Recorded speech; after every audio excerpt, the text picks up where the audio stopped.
안녕하세요, 가치환입니다. 6월 30일 월요일 국내 시장이 마감됐습니다. 자, 오늘은 3일 만에 코스피가 빨간불로 돌아섰습니다.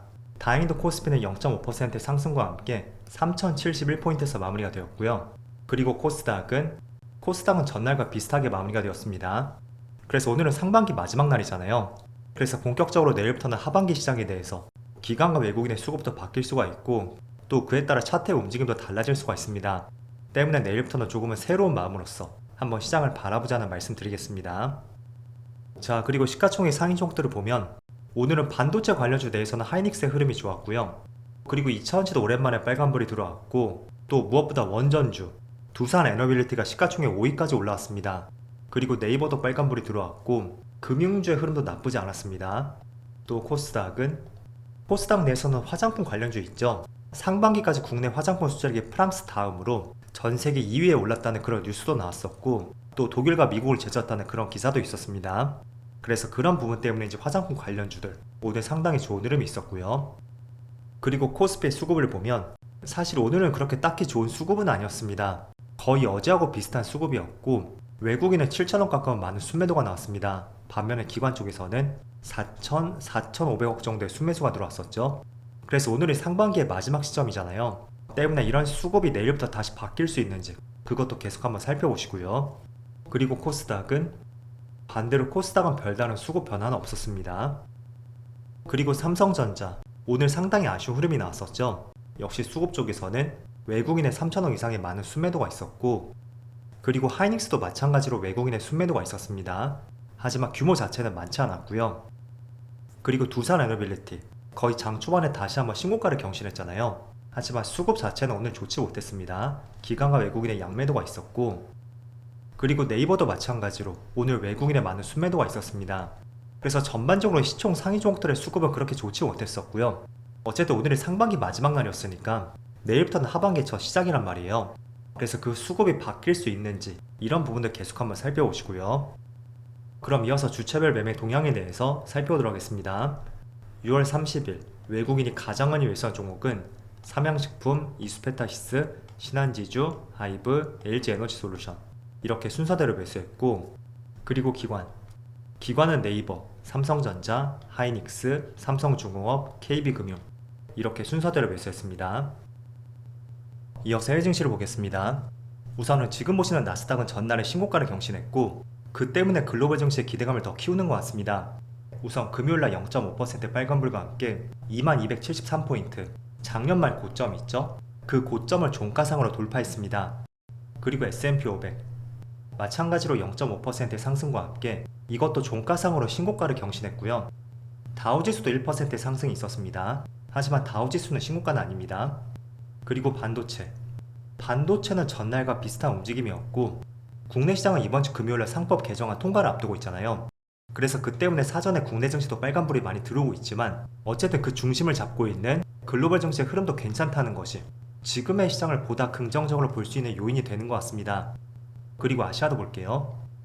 일본은 1.4% 급등과 함께 마찬가지로 작년 말 고점, 그 고점을 돌파하는 흐름이 나오고 있고요. 그리고 대만은 조금 빠지고 있죠. 또 중국 증시는 강보합이네요. 자, 그래서 지금 촬영 시점 1시 반쯤 되었는데, 코스피는 지난 3일 동안에 파란 음봉이 있었다면 오늘은 오랜만에 다시 한번 빨간불이 들어오고 있습니다. 그래서 3일 동안에 굉장히 건전한 조정이 마무리되었다고 생각이 되고, 또 오늘은 2분기 말인 동시에 상반기 마지막 날이기도 합니다. 그래서 지난주 금요일에도 말씀드렸듯이 기관과 외국인의 어떤 포트 조정이 있을 가능성도 있어요. 그래서 가급적이면 단기간에 많은 반등이 나왔던, 여러분들이 볼 때도 많은 업종들이 있을 겁니다. 그런 업종들은 재료가 좋다고 해도 일시적으로 수급이 빠져나갈 가능성도 있다고 말씀드렸죠. 그래서 그게 오늘로써 마무리가 될지 내일부터는 다시 한번 시장 흐름을 참조해 보시고요. 그리고 이번 주 금요일이면 상법 개정안 통과를 앞두고 있습니다. 그래서 이번 주는 금요일을 키포인트로 해서 그 전과 후로 시장 흐름이 어떻게 바뀔 수 있는지 그것도 한번 참조를 해보시면 좋을 것 같습니다. 어쨌든 상법 개정안 기대감이 있었기 때문에 금융주나 증권주 또 많은 지주사들 지난달부터 가파른 상승이 많이 나왔습니다. 그럼 금요일을 기점으로 해서 충분히 차익 매물이 나올 수도 있고요. 또 다른 관점으로 본다면 상법 개정안 통과가 국내 시장의 첫 출발점이 된다면 실제로 상법 개정안이 통과되고 나서 다음 주부터 시장이 크게 상승할 수 있는 하나의 명분을 제시할 수도 있습니다. 물론 저는 어떤 재료를 접근할 때 그 기대감으로 주가에 많은 상승이 나왔다면 그 발표 시점에는 조심해보는 것이 낫지 않을까, 늘 그런 관점으로 바라보고 있습니다. 자, 하지만 지금은 조금 다르게 보고 있는 것은 아무리 한 달 동안에 많은 상승이 나왔다고 해도 글로벌 세력들의 수급, 기관과 외국인이 되겠죠? 그렇게 많은 수급이 들어오지 않았다는 거예요. 외국인은 1조 5천억, 그리고 기관은 오히려 순매도로 지키고 있죠. 그렇다는 것은 오히려 기관과 외국인 입장에서 보면 이런 주체들은 다소 기대감으로 투자하는 것보다는 어떤 명확한 데이터와 근거를 통해서 그걸 바탕으로 투자를 할 때가 많거든요. 그래서 어쩌면 상법 개정안이 통과가 된다면 그때 비로소 기관과 외국인의 수급이 본격적으로 들어올 가능성도 있습니다. 물론 하나의 가능성을 제시를 하는 것입니다. 그래서 이렇게도 한번 생각을 해볼 수가 있으니까 저는 오히려 상법 개정안 통과, 그게 하나의 재료 소멸 관점보다는 어쩌면 기관과 외국인 입장에서는 실제로 매수할 수 있는 하나의 근거가 되지 않을까, 이렇게도 바라보는 것입니다. 그리고 오늘 시장 흐름을 잠깐 말씀을 드릴게요. 오늘은 보시는 것처럼 3일 동안의 조정이 마무리가 되고 코스피는 소폭의 빨간불이 들어오고 있습니다. 하지만 그 3일 동안의 하락폭을 다 만회하지 못하고 있죠. 자, 그런데 그럼에도 불구하고 지난 3일 동안의 조정보다 더 많은 상승이 나온 업종들이 있거든요. 그 대표적인 업종을 몇 개 말씀드리면 일단은 첫 번째로 전력기기 쪽. 자, 효성중공업의 차트를 보세요. 지난 3일 동안의 코스피의 흐름 결코 좋지 못했었죠. 그런데 이 종목은 오늘 상승과 함께 다시 한번 역사적 신고가를 경신했습니다. 그리고 HD 현대일렉트릭도 마찬가지로 오늘 5%의 상승과 함께 다시 한번 역사적 신고가를 경신했고, LS 일렉트릭도 마찬가지입니다. 물론 신고가를 경신하지 못했지만 지난 3일 동안의 하락폭, 그 하락분을 거의 다 만회하는 상승이 나오고 있고요. 또 일진전기도 마찬가지예요. 결국은 시장보다 굉장히 흐름이 좋다는 거죠. 그건 우리가 3일 동안의 흐름을 보면서 전력기기 쪽은 반드시 주목을 해야 된다는 대표적인 근거가 될 수가 있고요. 그리고 원전주도 마찬가지로, 물론 원전주는 한 가지 주말에 재료가 있었습니다. 지금 보시는 두산에너빌리티, 이 기업의 마케팅 부분에 사장이 있거든요. 그분이 산업부 장관으로 내정이 되었고, 그로 인해 지금 파란 음봉이 들어오고 있지만 현재 가격이 3일 동안의 종가보다도 높은 위치에서 움직이고 있습니다. 그래서 원전과 전력기기, 이쪽은 한 가지 공통점이 있거든요. 결국은 AI에 대한 수요, 이 AI 수요가 계속해서 증가한다면 결국에는 전력 캐파도 굉장히 증가할 수밖에 없습니다. 그래서 그런 면에서 전력기기 관련주라든지 또 그 대안이 될 수 있는 원전 쪽으로 굉장히 긍정적인 수급이 계속 이어지고 있다고 생각이 되고요. 그런 면에서 여러분들도 메가 트렌드에 대해서 지금의 시장이 어느 방향으로 흘러가고 있는지 그 큰 물줄기들을 한 번쯤은 생각을 해보셔야 됩니다. 자, 그리고 지난주 말쯤에 한 차례 급락이 나왔던 정부정책 수혜주 있죠. 네이버하고 카카오그룹주, 그리고 LG CNS, 대표적인 AI 정책주라고 할 수가 있고 또 스테이블 코인 관련주라고도 할 수가 있습니다. 그런데 최근에 많은 급락이 나왔어요. 3일 동안에 크게 급락이 나왔고 외국인과 기관의 많은 물량도 나오고 있습니다. 그래서 보는 시각에 따라서는 이렇게도 생각을 하실 겁니다. 기관과 외국인이 던지고 있으니까 우리가 생각했던 재료, 그 재료에 대해서 부정적으로 보는 것은 아닐까? 물론 그렇게도 생각을 해볼 수가 있습니다. 하지만 저는 조금 생각이 다른 것이, 아무리 재료가 좋다고 해도 기관과 외국인의 수급에 있어서 우리의 의도와 반대로 움직이는 경향도 상당히 많습니다. 그동안 시장에서 큰 상승이 나왔던 종목이 무엇이 있죠? 대표적인 원전주 두산이 있습니다. 그리고 조선은 하나오션을 예를 들 수가 있겠죠. 자, 그런데 그런 종목들을 한번 추이를 보겠습니다.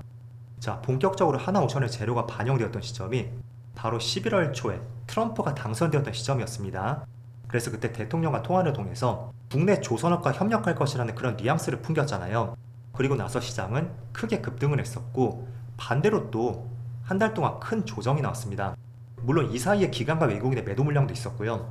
보는 시각에 따라 우리가 생각했던 재료, 내가 정말로 반대로 생각했나? 한 번쯤은 급락을 통해 이렇게 생각을 할 수도 있겠죠. 그런데 급락을 주고 나서 이렇게 몇 달 동안의 강한 상승이 나왔습니다. 그리고 두산에너빌리티, 발음이 어려서 두산이라고 할게요. 자, 그런데 이 종목도 마찬가지예요. 이때 5월 초에 이때는 잘 가던 주가가 한순간에 이틀 동안에 15% 급락이 나왔고 결정적인 이유는 그거였습니다. 프랑스에서 원전 수주에 대한 태클을 걸면서 그 때문에 원전 수출이 조금은 제동이 걸리지 않을까? 이런 뉴스가 계속 쏟아져 나왔습니다. 그래서 둘째 날의 시가는 무려 9% 이하에서 출발했었거든요. 그런데 지금 보시는 것처럼 주가는 크게 급등이 나왔죠. 자, 그래서 이런 걸 보면서 정말로 크게 움직일 수 있는 업종과 종목들, 이런 종목들은 오히려 큰 뉴스가 나오고 나서 하나오션과 두산처럼 한 번씩 큰 급락을 주고 출발했던 사례도 굉장히 많았습니다. 그리고 그 안에서도 기관과 외국인의 많은 순매도도 있었고요. 그래서 그런 부분에 조금은 포커스를 맞춰보시고요. 최근에 기관과 외국인의 많은 매도 물량이 나온다고 해도 저는 여러분들의 수급 페이크보다는 정말로 온전하게 이 종목이 받고 있는 재료에 대해서 그 재료가 정말로 허황된 것이 아니고 조금은 시장을 바꿀 수 있는 재료와 이슈가 맞다고 판단이 된다면 보다 그런 부분에 조금 더 포커스를 맞춰보시면 좋을 것 같습니다. 그래서 최근에 AI 정책주 있죠? 저는 단기간에 분명히 급등이 나왔다고 보고 있습니다. 하지만 긴 흐름에서 보면 이제 출발하지 않았나, 솔직히 그런 생각도 지우진 않고 있거든요. 그래서 여러분들이 최근에 하나오션이라든지 두산의 주가 흐름을 같이 한번 참조해 보시면서 AI 정책주에 대한 방향성을 같이 세워나가시는 것도 굉장히 좋은 투자 방법이 될 것 같습니다. 자, 그래서 오늘로써 모두 상반기가 마무리가 되었습니다. 모두 정말로 고생 많으셨고요. 부디 하반기에도 굉장히 좋은 시장 흐름이 이어질 수 있기를 같이 한번 기대해보자는 말씀 드리겠습니다. 그럼 늦은 시간까지 모두 수고 많으셨고요. 저는 내일 영상에서 다시 찾아뵙도록 하겠습니다. 모두 즐거운 저녁 되세요. 감사합니다.